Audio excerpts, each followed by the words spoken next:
Compartida de cáncer y embarazo. Sí. Perfecto. Gracias, Mariana.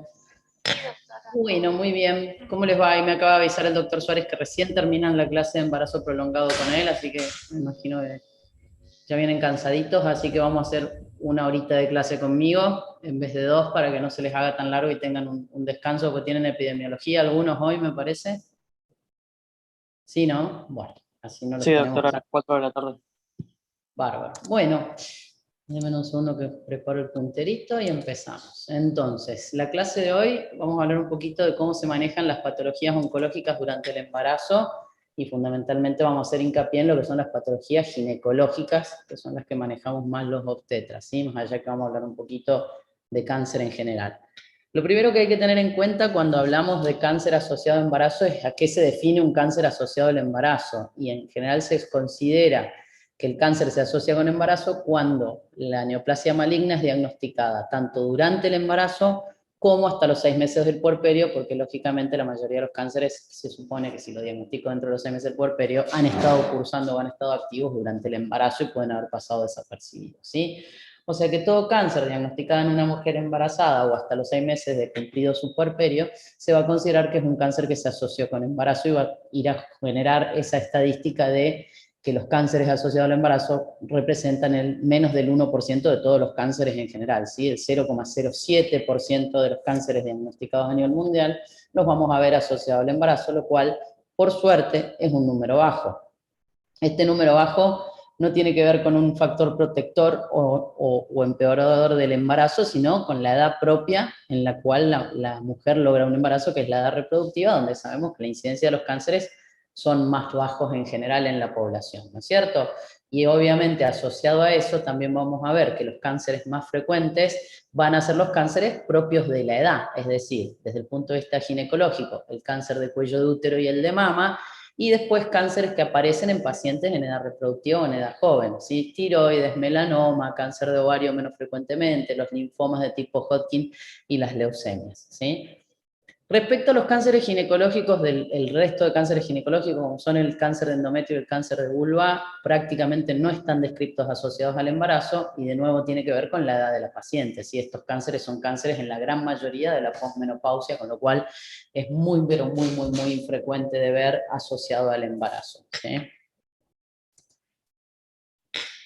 Cuando nosotros tenemos una paciente con diagnóstico de cáncer, independientemente que esté embarazada o no, nos plantea desde el punto de vista médico, obviamente, una situación compleja, ¿sí? Y cuando lo asociamos al embarazo, sobre todo si la paciente no está en ese periodo de puerperio, sino que está cursando el embarazo, lógicamente la complejidad va a ser mayor, porque nosotros vamos a tener que tener como objetivo ofrecerle un tratamiento exactamente igual desde el punto de vista de la capacidad de los tratamientos disponibles para erradicar la enfermedad, como para, en caso de no ser posible, paliar la enfermedad, que le ofrecemos a una paciente que no está cursando un embarazo. Y muchas veces los tratamientos que tenemos para erradicar la enfermedad pueden llegar a ir en deterioro del producto de la gestación, que es el feto, ¿no es cierto? Entonces la situación va a ser siempre compleja, y en el momento del planteo nosotros vamos a tener que ver en qué edad gestacional se encuentra la paciente al momento que hacemos el diagnóstico, y sobre todo, qué influencia puede tener el embarazo sobre el pronóstico de ese cáncer, y al revés, el pronóstico en el resultado del embarazo según el tipo y la evolución del tumor. ¿Vamos? Pero lo que tenemos que tener claro, como siempre en obstetricia, es que la prioridad es la vida de la mamá. Con lo cual, todos los tratamientos que se planteen, por supuesto con consentimiento informado y que la madre esté de acuerdo en eso, van a ser siempre con el objetivo de darle un tratamiento exactamente igual a que si la paciente no estuviese cursando un embarazo. Entonces, cuando tengamos en cuenta qué efecto puede tener el embarazo sobre el cáncer, es decir, cómo puede el embarazo afectar la evolución del cáncer, históricamente se tenía el temor que en los cánceres que son hormonodependientes, sobre todo lo que responden a estrógenos, pudieran tener un avance más rápido, ¿sí? O un crecimiento más agresivo al encontrarse asociados a un embarazo que obviamente tiene un aumento de la carga hormonal. Lo que se sabe al día de hoy de cáncer y embarazo, con las estadísticas que hay y demás, es que no se ve, primero, diferencia en la incidencia de aparición de cáncer, que fue lo que dijimos al principio, es decir, la aparición, si la paciente iba a tener un cáncer de mama a los 37 años, iba a aparecer, estuviese o no estuviese embarazada. Es decir, la incidencia de cáncer de mama en pacientes de 37 años es exactamente la misma. Entonces, si le tocó a la paciente que está embarazada, no me va a cambiar esa incidencia. ¿Estamos? Entonces, siempre que yo tomo en cuenta cáncer de cuello de útero, tiene una incidencia de 7% en población de 25 a 45 años, pues va a ser la misma incidencia si está o no está embarazada. ¿Estamos? Eso asociado a la edad de la paciente. Y luego lo otro importantísimo es esto que es la tasa de supervivencia a 5 años. Fíjense que lo que dice acá es, durante mucho tiempo se creía que los linfomas de Hodgkin, cuando estaban asociados a embarazo, tenían un peor pronóstico y empeoraban la sobrevida a 5 años, hoy se sabe que no. E inclusive en el que siempre se asoció con una mayor mortalidad, que era el cáncer de mama, hoy se sabe no solo que no empeora el pronóstico de tasa de supervivencia a 5 años, o sea, mujer diagnosticada con cáncer de mama, embarazada, su tasa de sobrevida es exactamente la misma que si no estuviese embarazada, e inclusive se han visto tasas de sobrevida un poquito mejores que en pacientes no embarazadas asociadas a cáncer de mama.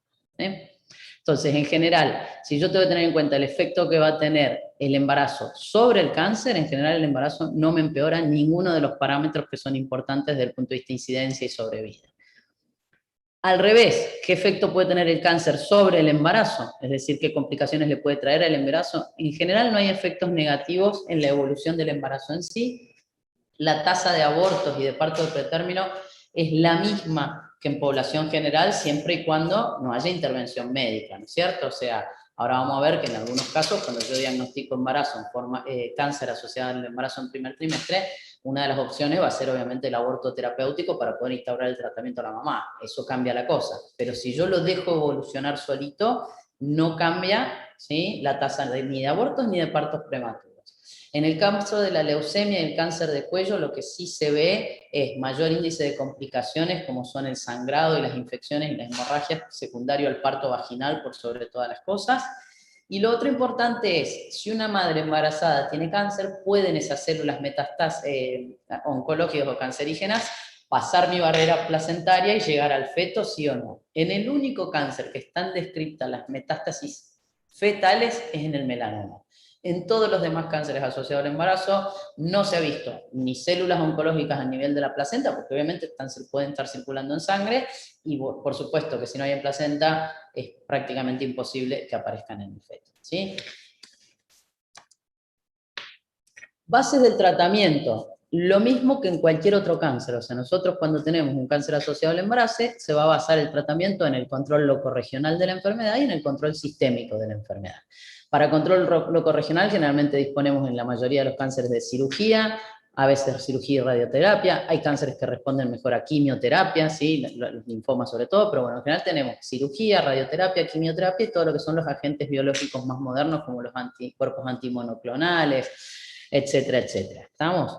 Entonces, desde el punto de vista general, la radioterapia, los tratamientos radioterápicos están contraindicados a nivel de la pelvis durante todo el embarazo. Independientemente del trimestre, tenemos que tratar de evitar para que el feto no tenga una consecuencia adversa, ¿sí? Luego, a nivel de segundo y tercer trimestre, podemos hacer radioterapia, tratamiento radioterápico, siempre y cuando utilicemos protección del abdomen de la mamá y que las dosis que requiere esa radioterapia sean bajas para que no tengan afectación fetal. La quimioterapia se puede utilizar en el embarazo, pero idealmente se evita en primer trimestre. ¿Estamos?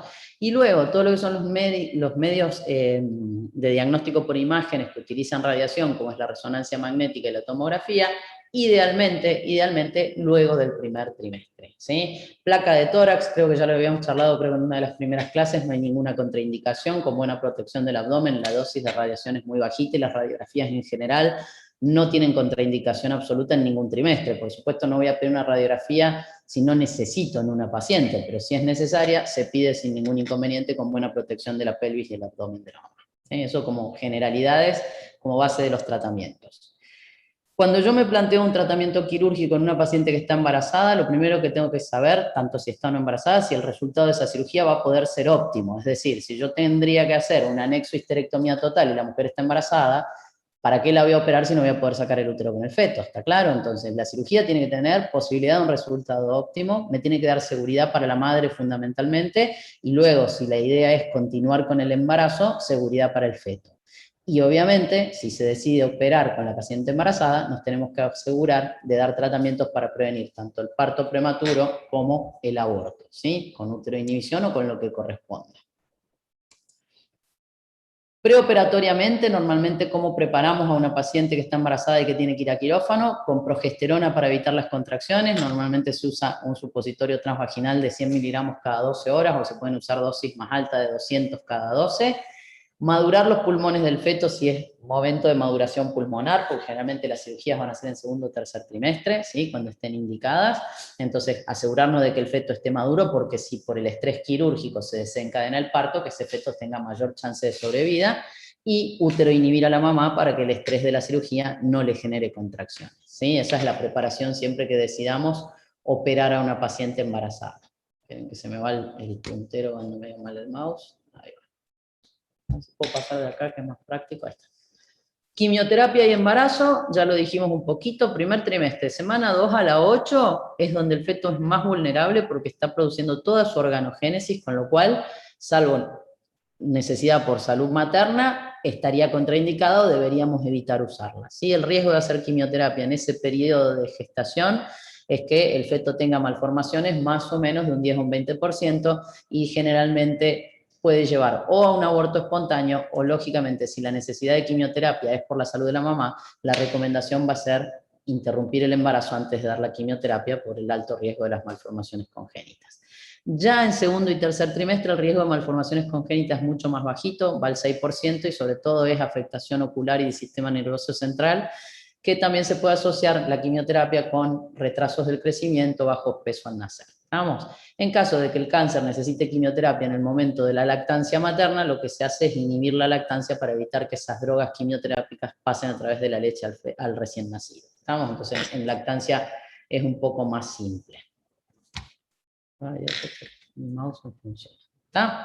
Eso hablando de lo que es generalidades del embarazo. Entonces, como conceptos primordiales son, ante el diagnóstico de cáncer asociado a embarazo, es decir, durante el embarazo o hasta los 6 meses del puerperio, yo a la madre tengo que ofrecerle el mismo tratamiento que me garantice supervivencia, al igual que en población general, teniendo en cuenta la posibilidad, ¿sí?, de que además pueda o no pueda cuidar ese feto, siempre y cuando la tasa de sobrevida materna sea la misma, ¿sí? O sea que los tratamientos son iguales que en población general, pero siempre voy a tener el feto como parte del tratamiento, para tener en cuenta cuál es la mejor conducta a tomar para, si es posible, salvar el producto de la concepción sin ninguna consecuencia, por supuesto, salvarlo, ¿sí?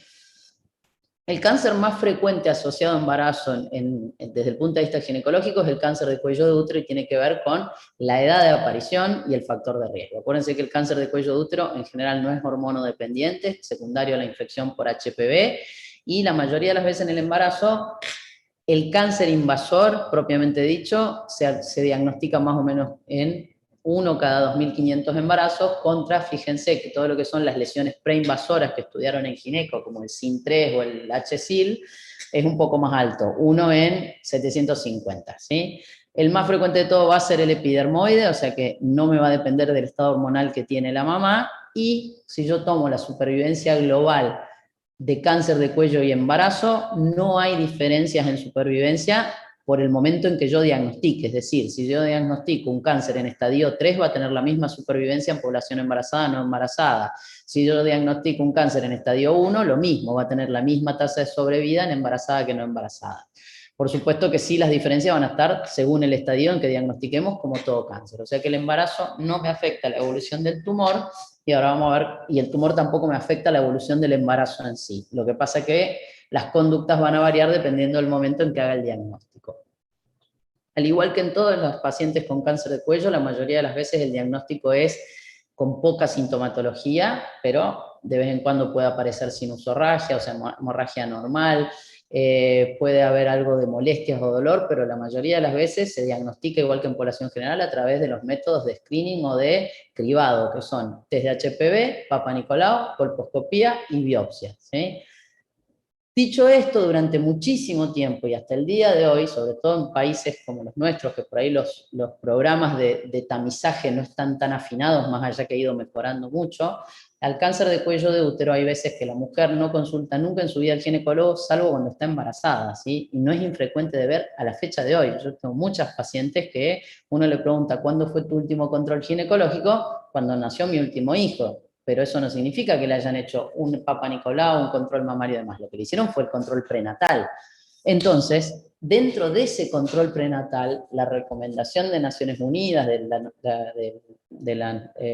Consejo Panamericano, lo que vemos si se acuerdan de la clase del doctor Suárez cuando hablaba del sistema perinatal, el CLAP que usamos para hacer seguimiento de embarazo, hay un cuadrito que habla de si se evaluó el cuello visualmente, si se tomó muestra de citología y si se hizo colposcopía en caso de ser necesario. ¿Sirve hacer Papa Nicolau en embarazo? La realidad es que el Papa Nicolau en el embarazo tiene mayor índice de falsos negativos y positivos, lo que pasa es que es una oportunidad única, porque el 90% de las mujeres en algún momento de su vida van a estar embarazadas, y en ese momento que están embarazadas van a ir al médico, ¿sí? Probablemente no vayan nunca a pedir un Papa Nicolau, pero al médico por el embarazo van. Entonces, en el primer trimestre es el momento ideal. Entonces en la primera consulta que uno tiene contacto con la embarazada, es importantísimo preguntar si alguna vez en su vida se hizo un control ginecológico, si ese control incluyó un Papa Nicolau, y si nunca se lo hice, programarlo idealmente antes de las 20 semanas, cuando el procedimiento no tiene ningún riesgo y además donde la reacción de Arias estelas no es tan marcada y podemos tener un índice menor de falsos negativos, ¿sí? ¿Estamos? Después, por supuesto, si la paciente es una paciente que ya tiene su control citológico previo al embarazo, no es necesario repetirlo durante el embarazo. ¿Estamos? Si está dentro del periodo anual o bianual o lo que le toque de control según edad y factores de riesgo. ¿Estamos? Entonces, cuando yo me encuentro con las lesiones previas al cáncer, o sea, las lesiones de alto grado y los SIN3, que es lo más frecuente encontrar en estas edades, por edad propia de la paciente, acuérdense que el cáncer de cuello de útero lo empezamos a ver a las lesiones preinvasoras a partir de los 30 años, y la frecuencia más alta de cáncer invasores en los 45-50, ¿sí? A los 30 y pico, que es la edad promedio de la embarazada, o 20 y pico, lo más frecuente de encontrar es esto, que son las lesiones preinvasoras con HSIL o LSIL. Si yo tengo una lesión de alto grado en el embarazo, en general lo que se recomienda es hacer un control bien estricto, colpocitológico, es decir, con colposcopía y con Papa Nicolau repetido cada 3 meses para asegurarme que se mantenga estable. La mayoría de estas lesiones no progresan en el transcurso de un año, o sea que da tiempo, y esperar a que la paciente tenga su parto o su cesárea, lo que tenga programado, y ahí sí ya hacerle el cono y el tratamiento que corresponde. ¿Estamos? ¿Por qué? Porque hacer un cono durante el embarazo obviamente tiene mayor riesgo de parto prematuro, ¿sí? Ya si tengo microinvasión, en este caso tengo que tener en cuenta en qué momento le diagnostico. Si la microinvasión está diagnosticada después de las 36 semanas, no tengo problema, hago nacer el feto y a las 2 semanas le hago un cono a la paciente. Ahora, si es primer trimestre, ahí sí habría que plantear tratamiento quirúrgico de entrada con una colonización, de nuevo, evaluando los riesgos y beneficios para el tema del parto prematuro, ¿sí? Vamos a hacer ahí tienen los estadios FIGO de cáncer de cuello, como para que se recuerden rápidamente, los que no han cursado gineco, los que han cursado es un recordatorio, pero acuérdense que el estadio 1 estaba limitado al cuello del útero, y dentro de eso tenemos 4 subestadios que van del 1A al 1B2, que son siempre hasta el 1B1, hasta el 1B, perdón, o sea, el 1A es todo preclínico, es por diagnóstico histopatológico. Ya el estadio 1B es cuando yo puedo llegar a ver el cáncer. Esperen un segundo que tengo un ruido que me aturdió, ahí va. ¿Escuchan bien, chicos? ¿Sí? ¿Me escuchan bien? Bien. Hay un sonido acá afuera que molesta un poco. Bueno. Sí, doctora, se escucha. Bien, y ya el estadio 1B, ya empezamos a ver lesiones, son macroscópicamente visibles, y ahí en base a se mide 4 centímetros más o menos, son las decisiones de tratamiento que vamos a tener. Hasta el estadio 1B, normalmente podemos hacer cirugía, y a partir de ahí ya empieza a necesitar la paciente radioterapia, quimioterapia asociada y demás, ¿sí? Ya del estadio 2, que no tenemos afectación de, acuérdense, el estadio 2 es cuando ya se nos fue del cervix, ¿sí? Y puede invadir tanto parametrio como vagina. El primer estadio es solamente vagina, y ya el segundo estadio, o el 2B, es cuando se va a parametrios. El estadio 3 es cuando todavía no hay extensión hacia la, o sea, cuando hay extensión hacia la pared pelviana, pero todavía se queda dentro de la pelvis esta tercio inferior de vagina, y ya el estadio 4 de cáncer es cuando se nos fue de la pelvis o a órganos vecinos. Y esto en general como para que recuerden, porque en base a eso también son los tratamientos que disponemos, ¿sí? Entonces, en el estadio dijimos, en el 1A1, ¿sí? Invasión, es el primero de todo, invasión del estroma con un máximo de 5 milímetros en profundidad y 7 milímetros de extensión, ¿sí? No supera los 3 milímetros por detrás de la membrana basal, o sea, es un cáncer casi microinvasor, ¿sí? Hasta acá tenemos opción, siempre hablando de tratamiento general, después vemos qué hacemos en embarazada, pero los tratamientos estándares de este estadio pueden ser o hacer un cono amplio, ¿sí? O hacer una traquelectomía, que es sacar solo el cervix, o una histerectomía simple, porque hasta acá tenemos el cáncer muy limitadito, entonces con cualquiera de estas tres cirugías estaríamos haciendo un buen control local de la enfermedad. Ya si me pasó eso, o sea, pasé del estadio 1A1 al 1A2 hasta el 2A, ahí ya entra la posibilidad quirúrgica de todo lo que es la histerectomía radical tipo Vertex, que es con la linfadenectomía pelviana y lumboaórtica. A partir del 2B, o sea, cuando yo ya veo el cáncer macroscópicamente, acá ya la cirugía pasa a un segundo plano, no se la vamos a ofrecer al paciente y hay que hacer sí o sí radioterapia radical y endocavitaria. Se puede plantear cirugía por radioterapia, sí, pero tengan en cuenta que hasta el estadio 2A es que podemos operar. Después, del 2 en adelante, hasta el 4 inclusive, vamos a radioterapia. El cáncer de cuello en general no se beneficia mucho con quimioterapia, salvo en estadios muy avanzados, pero que tienen que ver con paliativo y general, ¿sí? Entonces estos son los tratamientos que nosotros ofrecemos en general en cáncer de cuello independiente del embarazo. ¿Qué pasa cuando a ese cáncer de cuello lo tengo asociado a una gestación? Bueno, lo primero que tenemos que tener en cuenta es que el parto vaginal en general está contraindicado, salvo en el primer estadio, y que tampoco la mayoría de los obstetras no van a permitir un parto vaginal. ¿Por qué? Porque hay muchísimo riesgo de hemorragia y de desgarro, porque es un tejido mucho más friable, mucho más vascularizado por el mismo proceso neoformativo. Entonces, en general, siempre la conducta obstétrica va a ser la cesárea, ¿sí? Contraindicado de alguna manera el parto vaginal. Si estamos en tercer trimestre, cuando el momento del diagnóstico, lo ideal es esperar a que el feto esté maduro antes de instaurar cualquier tipo de tratamiento, ¿sí? Tanto si tengo que esperar por tiempo o si puedo inducir la madurez pulmonar antes de iniciar un tratamiento. E independientemente de en qué estadio se encuentre el cáncer, porque obviamente que a nosotros nos va a correr en el tiempo un estadio 3 mucho más que un estadio 1A1, ¿sí? Si yo diagnostico a las 34 semanas un estadio 1A, espero 2 semanas más, feto maduro, lo sacamos sin riesgo fetal y sin alto riesgo materno, porque 2 semanas no me va a cambiar. No es lo mismo un diagnóstico en estadio 3, ¿sí? Entonces también eso lo vamos a tener en cuenta, pero fundamentalmente, independiente del estadio y de los consejos médicos, de lo que le propongamos de tratamiento, la decisión final va a ser de la paciente, porque a la que le estamos tratando de cuidar su vida en ese momento y su sobrevida global, porque no podemos pensar solo qué le va a pasar hoy, sino qué pasa si me demoro en tratarla, o sea, qué pronóstico de sobrevida le doy a una paciente a la cual yo le postergo los tratamientos. O sea, la paciente tiene que tener muy clara todas sus opciones para tomar la decisión, porque la que va a decidir sobre el futuro del embarazo es ella, ¿sí?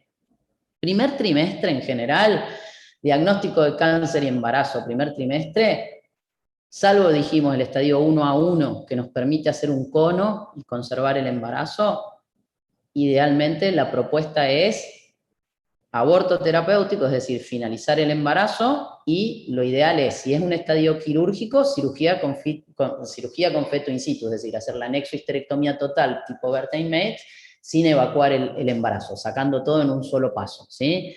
Por supuesto, si los estadios van del 2B en adelante, que no puedo operar y que va a radioterapia, tenemos dos maneras de manejarlo: evacuando el embarazo previamente o directamente haciendo la radioterapia, que va a generar el aborto terapéutico, ¿sí? Vuelvo a insistir que estos son los tratamientos estándares que se proponen, luego la paciente obviamente tendrá poder de decisión de si lo acepta o no lo acepta y si quiere realmente finalizar o no su embarazo. ¿Por qué no podemos ofrecer otra alternativa de esperar? En realidad podemos, pero sabiendo que el pronóstico para la paciente va a ser ominoso, tanto desde el punto de vista de las complicaciones en los 9 meses o 8 meses que le queden de embarazo, como el avance de su cáncer y su mal pronóstico de sobrevida, ¿sí? Entonces, en general, en primer trimestre se indica la interrupción del embarazo si la paciente está de acuerdo y en base al estadio, tratamiento quirúrgico o radioterapia, ¿sí?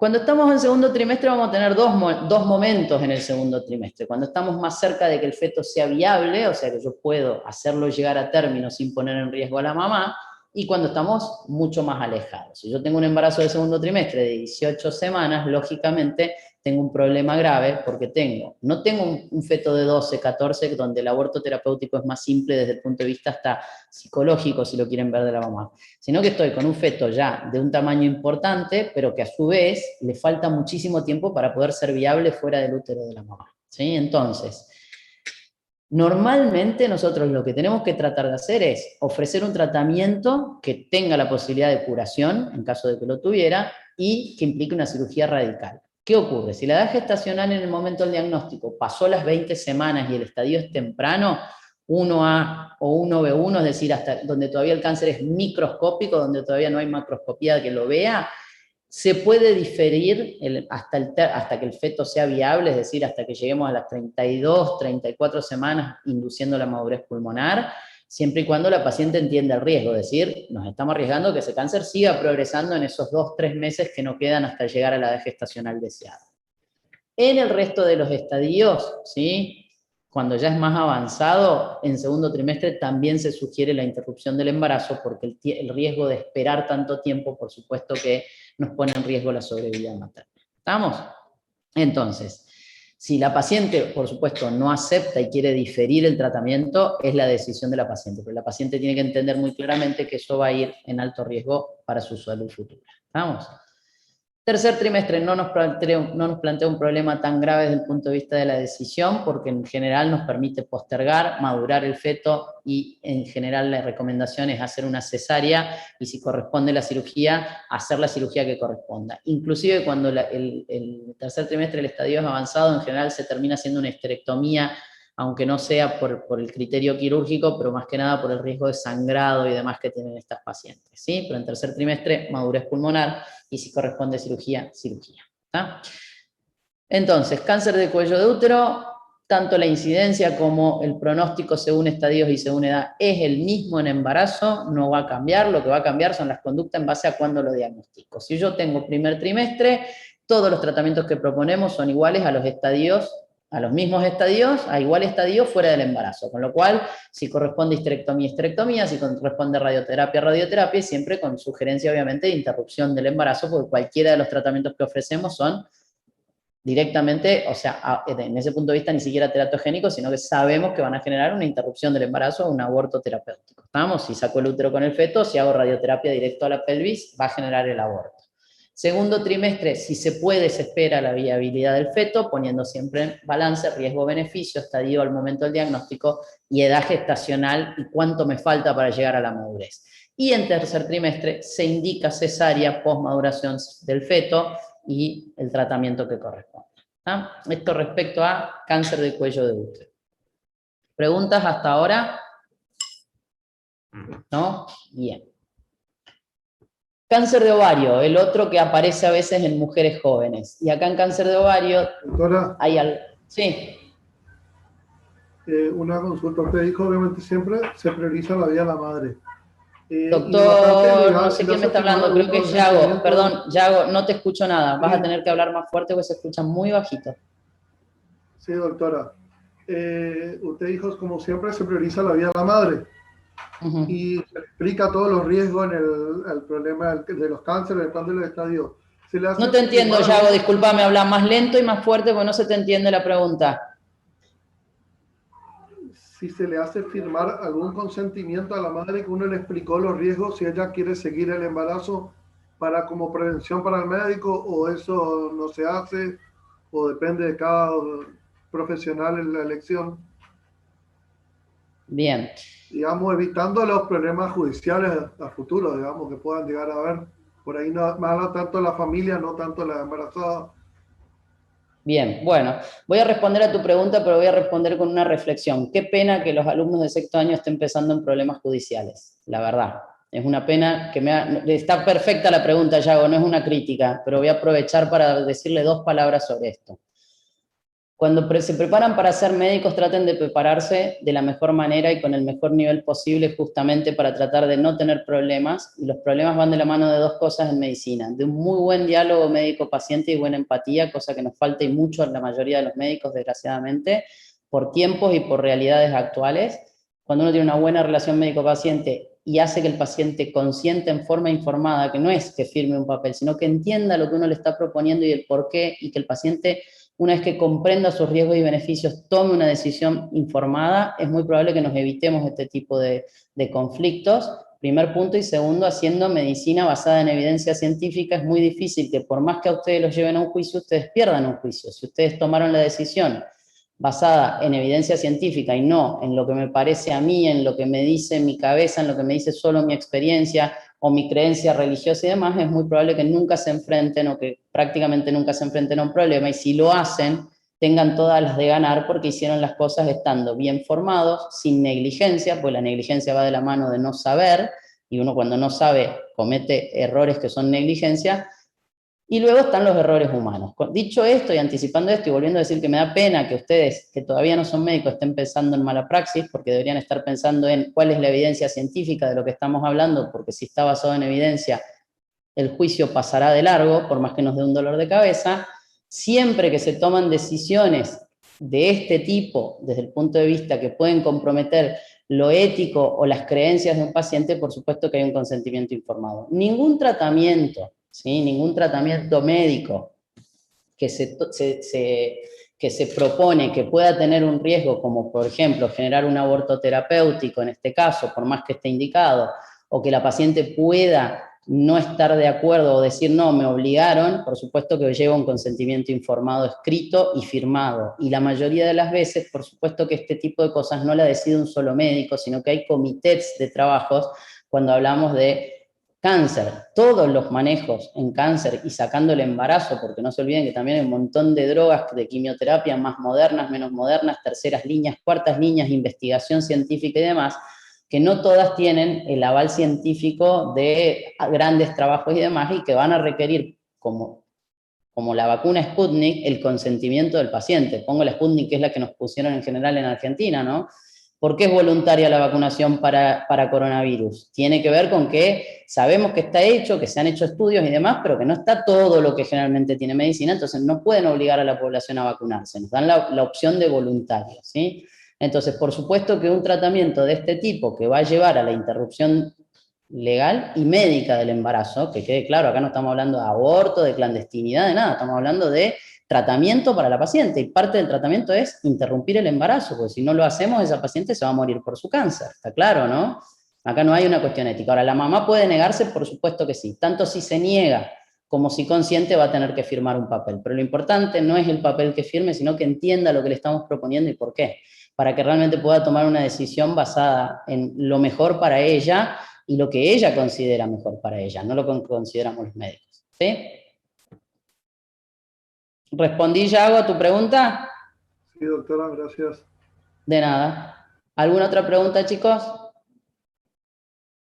Sé que es una respuesta larga, pero es algo que siempre me quita un poco el sueño. El temor a la mala praxis va de la mano de también la gran parte de la culpa la tenemos los médicos. Ustedes que se están formando, traten de pensar en formarse bien y después verán cómo evitarse los problemas. Porque si no hacen medicina basada en el miedo, y esa medicina basada en el miedo va en deterioro o en detrimento de la salud del paciente, porque hacemos menos por las dudas, cuando en realidad nosotros deberíamos hacer lo que hay que hacer, y después las consecuencias de si hicimos las cosas correctas normalmente nos van a dar la derecha a nosotros. Dolores de cabeza con juicio podemos tener igual, aunque intentemos hacer todo en forma correcta, ¿sí? Volvemos a cáncer de ovario, ¿sí? Cáncer de ovario, acá.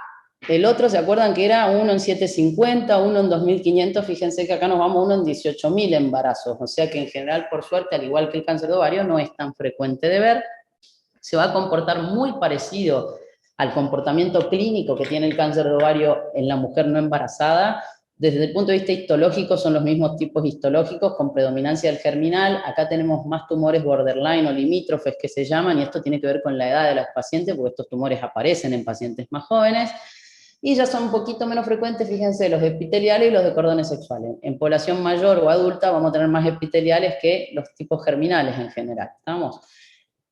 La mayoría de los cánceres de ovario, cuando tuvieron cáncer de ovario en gineco, los que ya cursaron, se acordarán que los diagnosticamos en estadios muy tardíos, ¿sí? Es un cáncer que suele ser asintomático y que cuando la paciente consulta, la mayoría de las veces lo estamos encontrando en estadio 3 o a veces peor.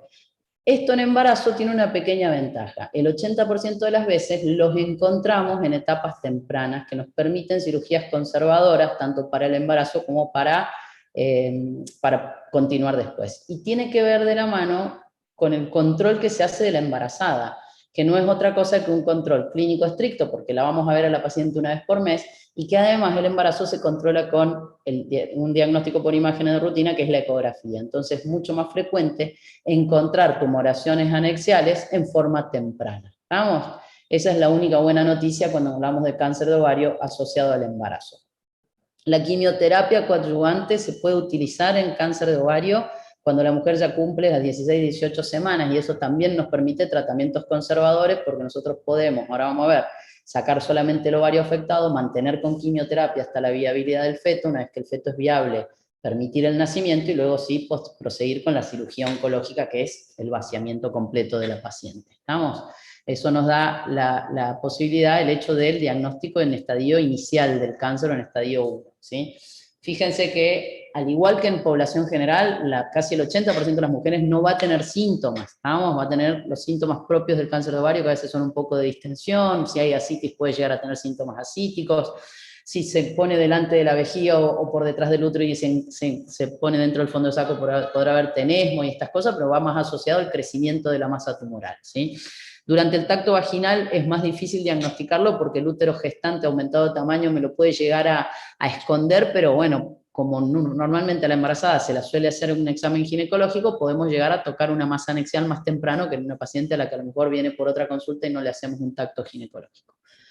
Los marcadores que se piden asociados a cáncer, tanto el CA125, que es el más fidedigno, como la subunidad beta, la beta-HCG, y la alfa-fetoproteína van a estar aumentadas por el embarazo en sí, o sea que no se piden y no son útiles en cáncer asociado a embarazo. Acá entre paréntesis lo voy a pedir cuando ya tengo diagnóstico de cáncer y embarazo para un seguimiento posterior, ¿sí? Porque si tengo un valor de 10.000 y va bajando después del embarazo y después luego vuelve a subir, voy a tener un parámetro, pero no lo pido como para pilar diagnóstico de cáncer y embarazo. Sí me puede servir el CA199 y la LDH, porque estos dos sí pueden estar aumentados y no dependen del embarazo. Y la eco transvaginal es el pilar diagnóstico más clave que tenemos y la que nos permite ese diagnóstico temprano, porque cada vez que yo me encuentre asociado al embarazo a una tumoración anexial, y como voy a hacer ecografía para control de embarazo, voy a tener que valorar qué características tiene esa masa anexial. Si cumple con las características de malignidad, que eran cápsula no intacta, papilas gruesas, quiste complejo, hipervascularizado, tamaño de más de 5-8 centímetros, probablemente tendré que pedir otro estudio como una resonancia o un ataque en este caso, idealmente fuera del primer trimestre, para poder valorar la característica de esa masa. Por consenso general, el embarazo va a tener un cuerpo lúteo aumentado de tamaño, que se va a ver como un quiste complejo por ecografía, ¿sí? Con sus características, nosotros siempre le llamamos el tumor que engaña o el pseudotumor. ¿Por qué? Porque el cuerpo lúteo, al tener hemorragia interna y tener pequeños tabiques, simula a veces una masa compleja. La diferencia es que suele tener paredes finas, ¿sí? Bordes bien netos, y cuando hacemos un Doppler la vascularización es solo periférica, porque lo de adentro es hemorragia y fibrina, entonces no tiene vasos. La misma imagen con vascularización interna o con papilas más gruesas y demás no van a sospechar malignidad. Entonces, como nosotros muy frecuentemente en primer trimestre, si hacemos una ecografía, vamos a ver una tumoración anexial, que es el cuerpo lúteo propio del embarazo, lo que vamos a tener en cuenta es qué tamaño tiene. Y si tiene más de 8 o 10 centímetros es cuando nos va a empezar a generar por lo menos una tensión más estrecha. ¿Y qué se hace? Normalmente se tiene una conducta expectante hasta que se llega a la semana 16, que es cuando el cuerpo lúteo debería haberse reabsorbido porque ya la placenta tomó el control y el cuerpo lúteo ya no necesita seguir generando progesterona. Y si todavía esa masa persiste, ahí está indicada la laparotomía o la laparoscopía para diagnóstico de esa masa, o sea, para tomar biopsia de anatomía patológica. Entonces, si yo sospecho malignidad o que esa masa, por más que tenga toda la pinta de ser un cuerpo lúteo benigno, se complica porque un quiste de 10 centímetros se puede torsionar, se puede romper y demás, por supuesto que ahí va a estar indicada la cirugía de la urgencia que me genera el quiste, ¿sí? Pero normalmente lo vamos a seguir hasta las 16 semanas más o menos, y si no desaparece, está indicada la cirugía. Cáncer de ovario, ahí de nuevo recordatorio un poquito de estadios, pero a diferencia del que hablamos en cervix, que hasta el estadio macroscópico era quirúrgico y luego ya pasábamos a radioterapia, el cáncer de ovario siempre es quirúrgico. Lo que pasa que la cirugía conservadora va a estar permitida cuando yo me encuentre con un estadio 1A, es decir, limitado a un solo ovario con cápsula intacta. Todos los demás estadios tienen indicación de cirugía radical. Acuérdense que en ovario, el tratamiento, la base del tratamiento, acá hablamos siempre de generalidad, ¿no?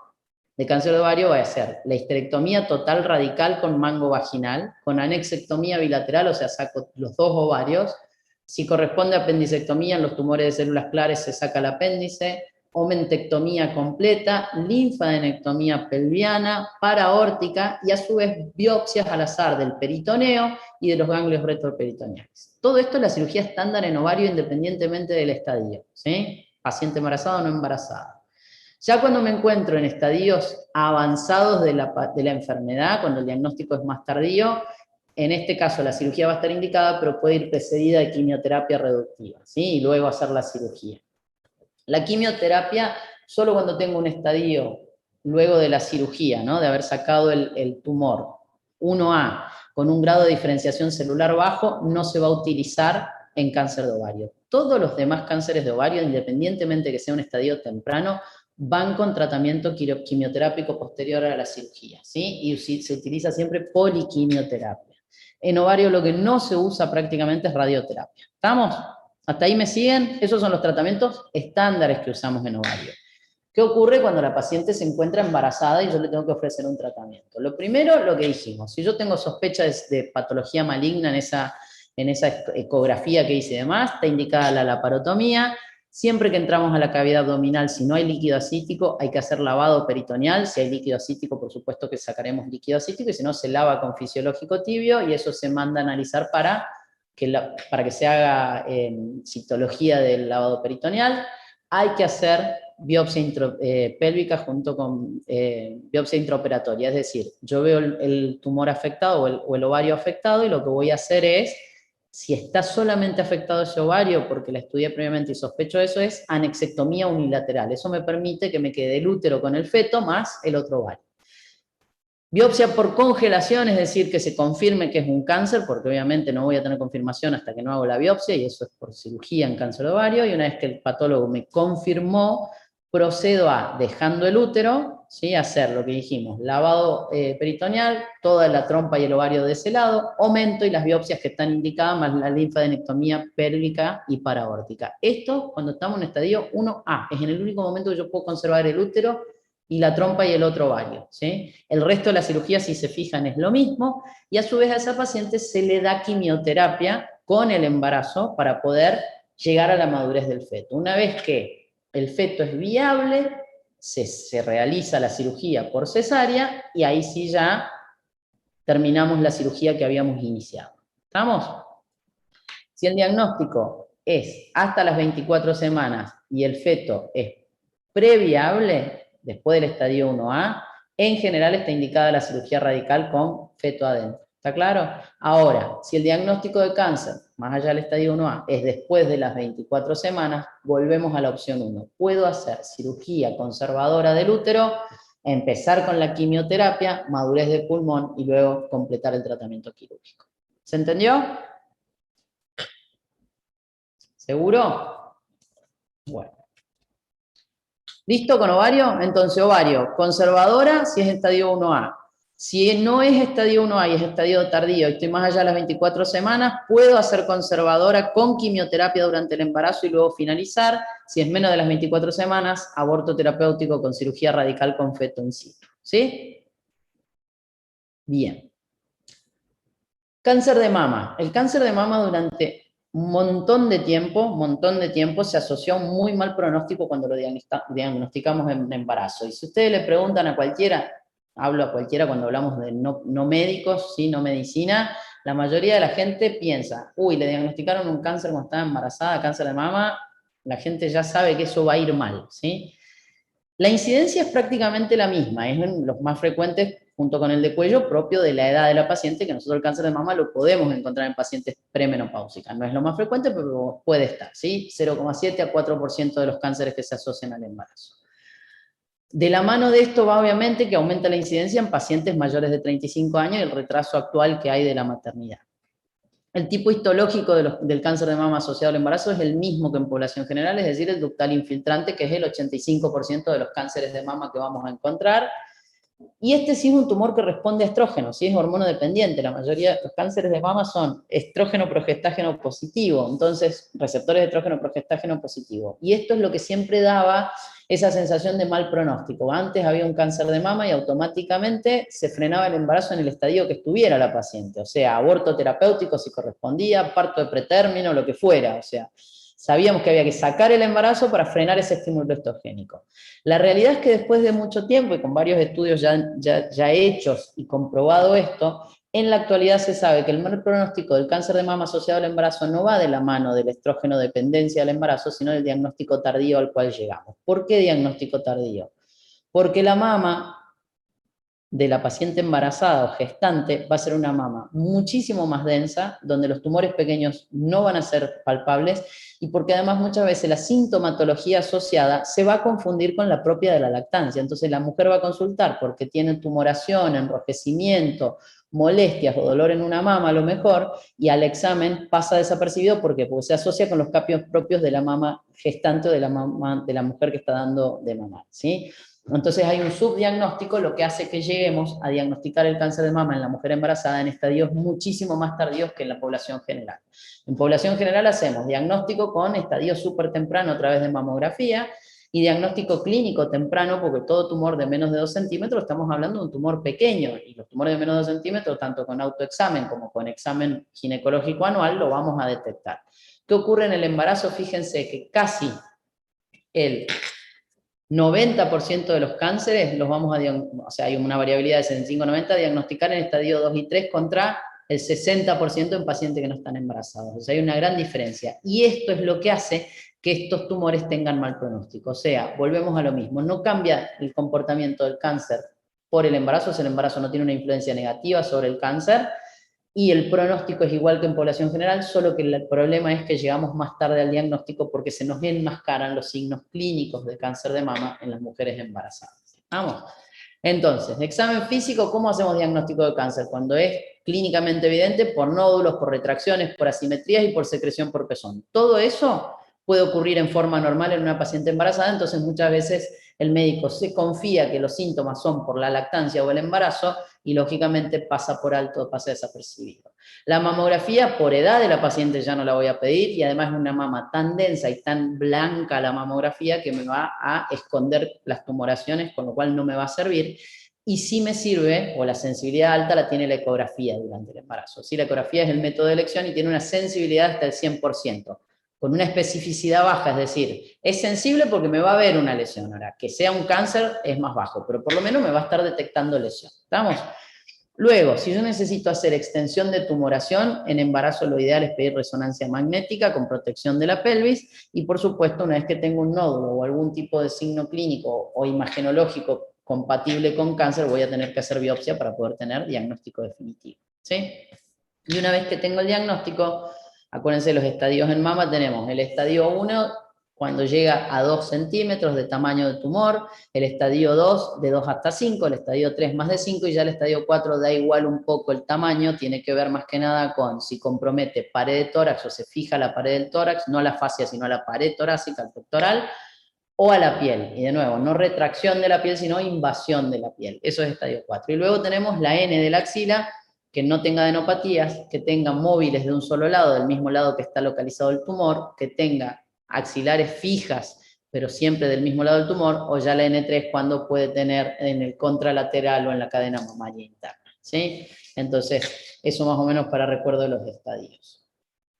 En cáncer de mama, el tratamiento en general, acuérdense que tenía, si dieron gineco, yo se los di en la clase, tiene dos parámetros importantes. Uno, el control locorregional de la enfermedad, y luego el control sistémico. El locorregional se hace con cirugía más radioterapia, ¿sí?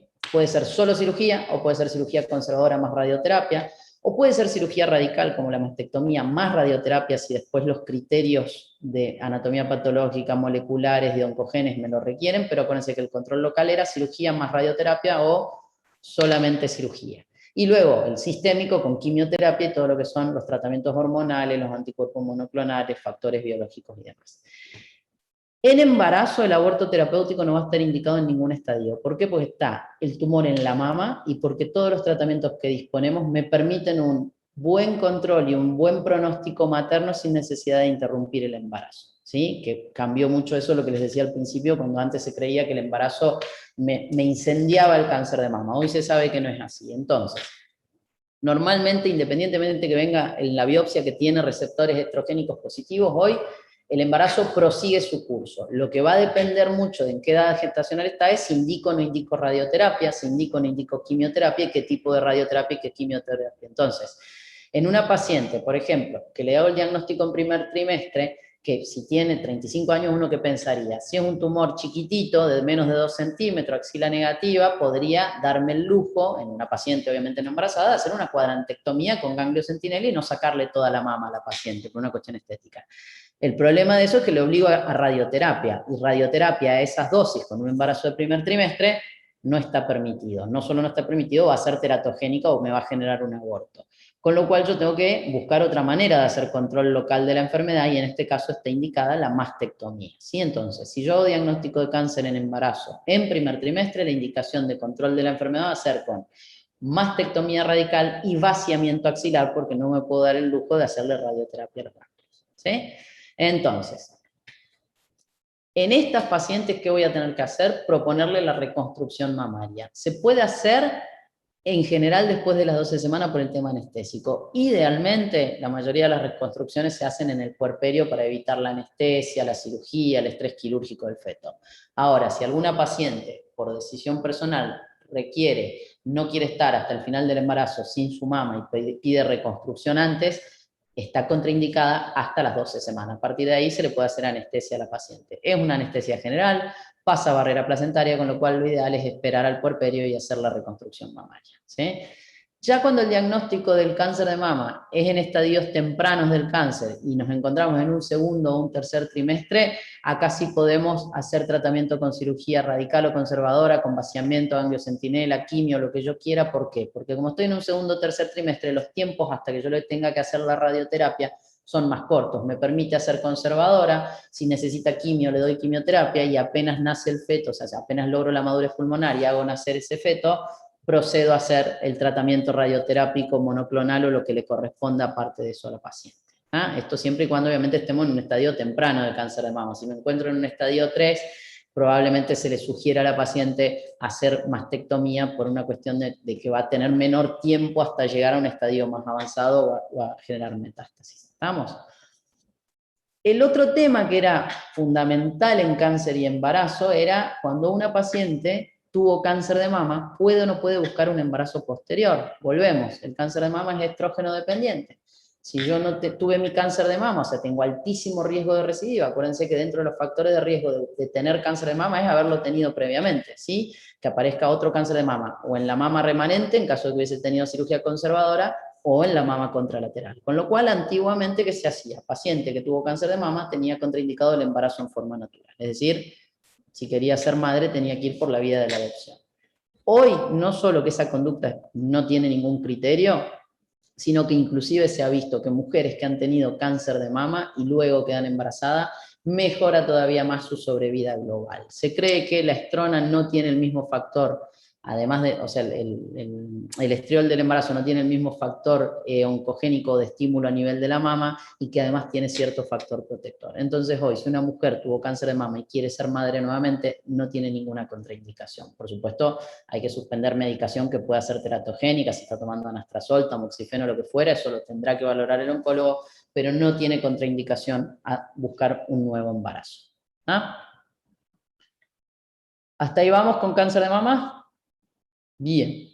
Bueno, de los cánceres ginecológicos terminamos acá. Vamos a hablar 2 o 3 palabras de los otros cánceres que pueden aparecer asociados al embarazo. El melanoma lo vamos a hablar, ¿por qué? Porque es el más frecuente, ¿sí? 8% más o menos asociado a embarazo, con lo cual no es difícil del todo de ver, y también tiene que ver con que, acuérdense que vamos a tener estímulo melánico durante todo el embarazo, asociado también a melanina que genera, o a la pseudo TSH que genera la pseudohormona melanocito estimulante que genera la placenta. ¿Estamos?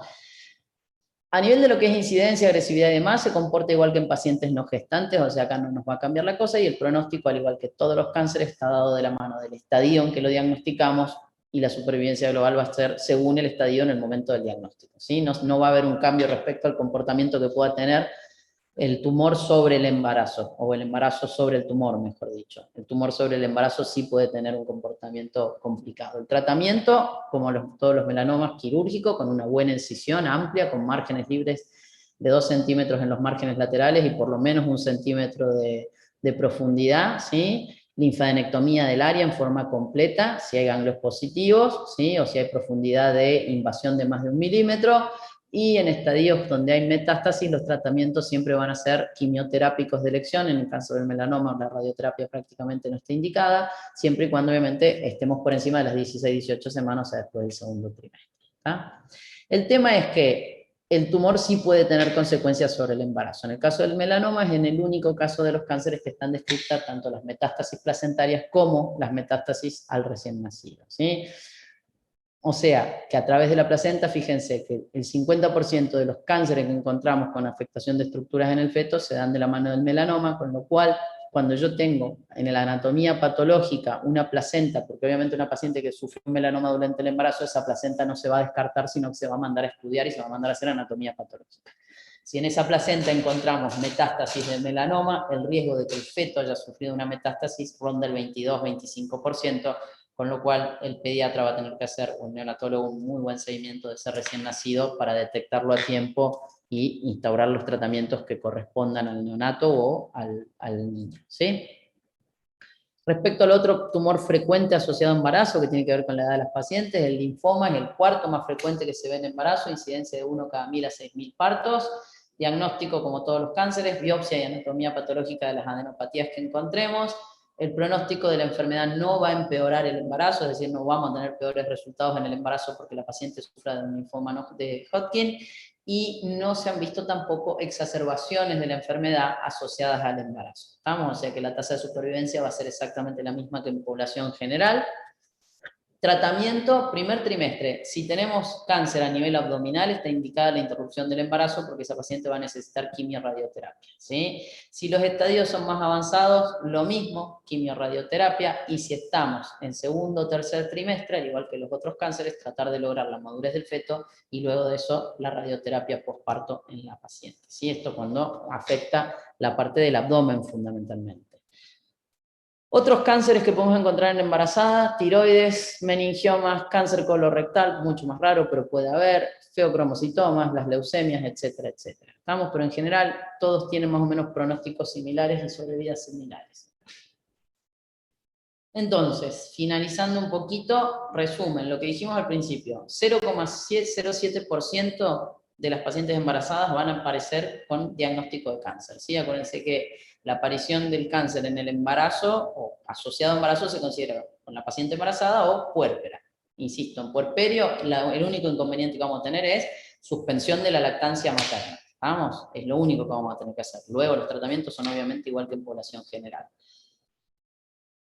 Cuando yo estoy con una paciente con esto, lo que contestaba un poco en la pregunta que hubo sobre si hay que firmar un consentimiento o no, lógicamente es un manejo multidisciplinario. Hoy nosotros lo hablamos en una clase y en forma resumida, pero no es que uno a una paciente le dice: mira, venís, tenés un cáncer, estás con 14 semanas de gestación, vamos más difícil, vamos a ponerlo, tenés 18 semanas, elegí qué hacemos, ¿sabes qué? Hay que terminar el embarazo. Lógicamente que es una situación extremadamente dura y compleja, porque a la mamá le estoy dando un muy mal pronóstico, porque le estoy diciendo que tiene un cáncer, ni hablar si estoy en estadios avanzados, pero además estoy yendo en contra de algo que buscó y que quería, como es su embarazo, ¿sí? Entonces le estoy haciendo, en cierta manera, tomar la decisión de si sigue o no sigue adelante, con lo cual el equipo actuante tiene que tener todo el contexto ético, todo el contexto científico, Y, por supuesto, un muy buen equipo interdisciplinario de todo lo que es el apoyo psicológico para esa familia. ¿Estamos? Si de por sí el cáncer requiere de esos apoyos, imagínense cuando nosotros encontramos un cáncer asociado a embarazo, y más aún si el tratamiento para que esa mamá sobreviva, sobreviva, requiere de una finalización o una interrupción de un embarazo, ¿sí? Por supuesto que tiene que tener todo ese apoyo, pero nosotros tenemos que tener siempre en cuenta desde el punto de vista médico que el enfoque de manejo tiene que ser el mismo que si la paciente no estuviese embarazada, es decir, posibilidad de conservar la vida fetal como primordial, por supuesto, siempre y cuando esa priorización o permitir que el feto prosiga en su crecimiento intrauterino no ponga en riesgo. Primero, la vida inmediata de la mamá, en eso siempre acuérdense de algo, si se muere la mamá, se muere el feto, acá no hay cuento, o sea, yo tengo que tener una mamá para que el feto sobreviva hasta que se lo pueda sacar del abdomen, mientras necesite de la incubadora materna, esa es la incubadora que tenemos, entonces hay que cuidar esa incubadora. Si eso no implica un riesgo, por supuesto que priorizo al binomio madre-feto, ¿sí? Y lo otro es que no empeore su pronóstico el hecho de priorizar el feto. Y si así lo hiciera, la paciente debe conocer cuáles son sus chances para poder tomar una decisión concreta e informada y decidir ponerse o no ponerse en riesgo. Cuando hablamos de riesgos en medicina, acuérdense que no es un hecho. Yo a la mamá le voy a tener que decir, tenés un riesgo de que tu cáncer avance y que tu sobrevida baje un 60% si no te hacemos el tratamiento quirúrgico dentro del próximo mes. 60% no es 100 y la mamá tendrá que tomar, la mamá, la pareja, la familia o quien esté involucrado en ese momento, la decisión en conjunto. La obligación nuestra es proponer el mejor tratamiento para la mejor sobrevida materna y la mejor sobrevida a largo plazo, o sea, plantear el mismo tratamiento que plantearían una paciente no embarazada. Luego, si puedo conservar el feto, por supuesto que ese va a ser parte primordial del tratamiento. ¿Ah? Bien. Creo que con esto sí. Terminamos con la clase de cáncer y embarazo. ¿Preguntas sobre el tema, chicos? Doctora, entonces, ¿me escucha? Sí, perfecto. En una mujer con diagnóstico de melanoma, ¿estaría contraindicado relativamente que quede embarazada o no? No, ¿Le no. aconsejaría sobre los riesgos A de ver, las metástasis? en cualquier paciente oncológica, durante el transcurso y el correr de su cáncer y sus tratamientos están contraindicados los embarazos. Acá estamos hablando de paciente que ya está embarazada. Después nosotros podemos tener pacientes con antecedentes de un cáncer y que estén en periodo libre de enfermedad. Nunca hablamos de curación en cáncer. Es decir, imaginemos que yo tengo una paciente que tuvo un melanoma, que recibió sus tratamientos. Yo en melanoma no soy experta, no vamos a hablar cáncer de mama. Una paciente que tuvo su cáncer de mama, que hizo su tratamiento quirúrgico, radioterápico, quimioterápico y está en un periodo que está libre de enfermedad, está solo con controles. Y que, por ejemplo, está con anastrozol, por decirlo, para prevención de una recidiva, porque todavía está dentro del periodo de 2 años. Y va a venir a la consulta a preguntarme si se puede quedar embarazada. En ese caso, la respuesta sería sí, te podés quedar embarazada, pero obviamente tendremos que suspender las drogas teratogénicas. En el caso del melanoma, también, o sea, yo nunca voy a conseguir un paciente que está cursando un tratamiento de cáncer o que está con su cáncer en forma activa todavía, no se tiene contraindicado el embarazo. Todo paciente que tiene diagnóstico y está en tratamiento activo, le damos, en caso de edad reproductiva, se hace un buen tratamiento anticonceptivo siempre para evitar que se quede embarazada. O sea que no es que esté contraindicado ahora. Una paciente que tiene melanoma activo no va a buscar embarazo y estaría contraindicado el embarazo porque está con el melanoma activo. A una paciente que tiene antecedente de haber tenido el melanoma no tiene contraindicación de buscar un embarazo. Por supuesto que tiene que saber que en caso de que tenga una recidiva de su enfermedad, el riesgo puede ser que esa enfermedad metastatice al feto, pero en un 20%, o sea, va a depender mucho del deseo de fertilidad de la mamá, el proseguir o no proseguir, o el buscar o no buscar un embarazo post-tratamiento. Pero no tiene contraindicación. ¿Está? Es distinto cuando estamos hablando de esto, está embarazada y hacemos el diagnóstico ahí.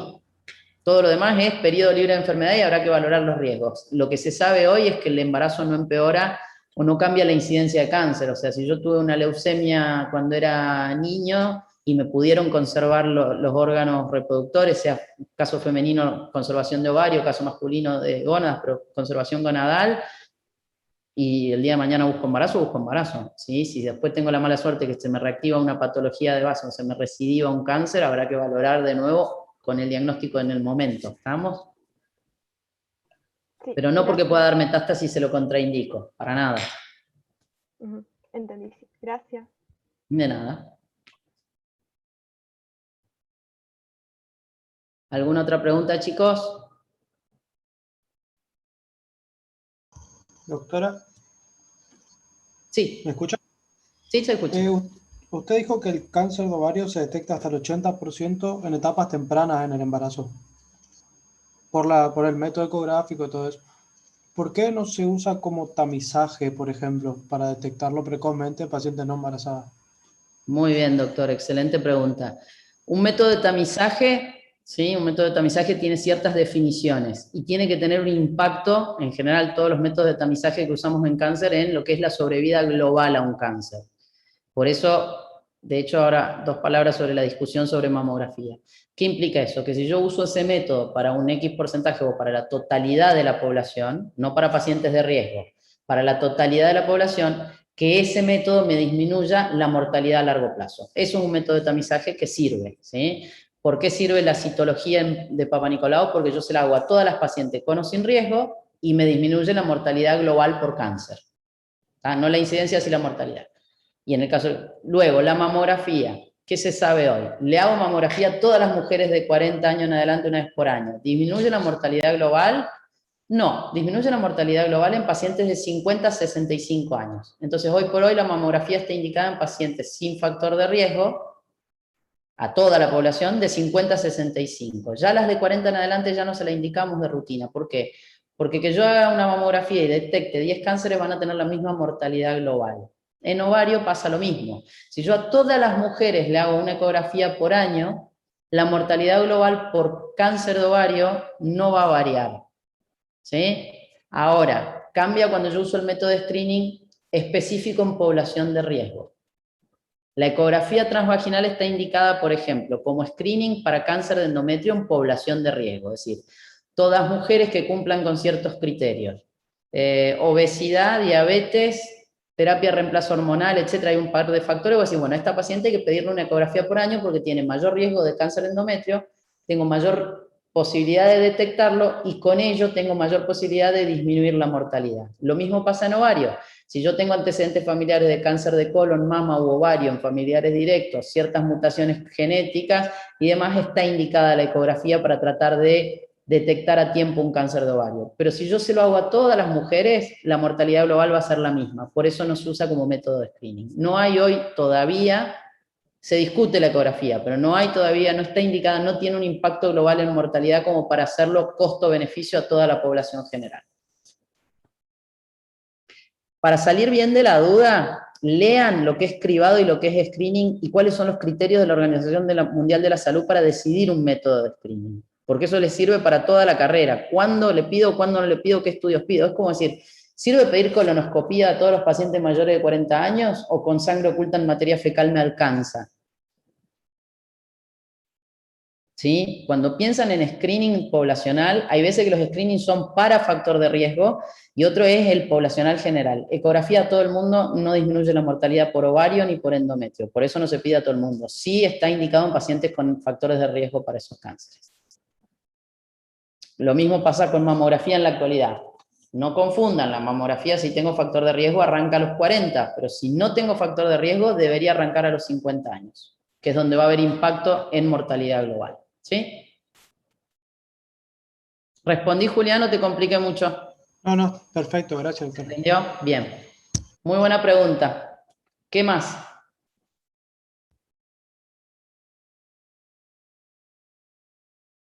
¿Nada más, chicos? Bueno, bárbaro. Que pasen una linda Semana Santa. Que disfruten y descansen. Y nos vemos. Igualmente. Gracias, nos vemos el lunes que Gracias, viene. doctora, ¿Sí? chao. Pascua. Gracias, Hasta doctora. luego. Chau, chau. Buen fin de largo. Disfruten. Adiós. Gracias.